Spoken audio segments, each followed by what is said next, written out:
Hi friends, welcome to ఏఏ wonders. 90s kids favourite snack recipe చూద్దామా. ముందుగా ఒక కప్ శనగపప్పును 2 గంటల పాటు కడిగి నానబెట్టుకోవాలి. నానిన తర్వాత ఫ్యాన్ కింద ఆరబెట్టుకోవాలి. ఒక కప్లో సమానంగా మైదా పిండిని ఒత్తి చూసుకోండి. మైదా తీసుకున్న కప్తోనే ఒక కప్పు వాటర్ తీసుకొని బాండీలో పోసుకోవాలి.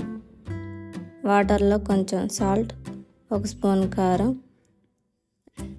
కొంచెం ఫుడ్ కలర్ వేసి కలుపుకోవాలి. వాటర్ మరుగుతున్నప్పుడు మైదా పిండి అంతా వేసి కలుపుకోవాలి.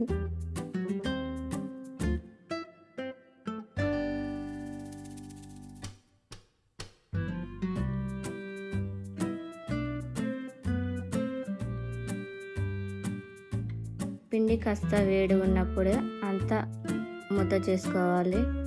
పిండి కొంచెం సెమీ సాఫ్ట్గా ఉండాలి. ఇలా ఒత్తి చూసినప్పుడు లోపలికి వెళ్ళాలి. కొంచెం కొంచెం పిండిని తీసుకొని తాడలో పెంటూ శనగపప్పు వేసి చెకోడి ఆకారంలో పిండి మొత్తం చుట్టు పెట్టుకోవాలి. ఇలా బాండీలో ఆయిల్ వేసి వేడెక్కిన తర్వాత ముందుగా చుట్టు పెట్టుకున్న చెకోడీలను వేసి గోల్డెన్ కలర్లో వచ్చిన తర్వాత సర్వ్ చేసుకుంటే 90s kids favourite snack ready అండి. ఇలాంటి వీడియోస్ కోసం మన యూట్యూబ్ ఛానల్ను సబ్స్క్రైబ్ చేసుకోండి.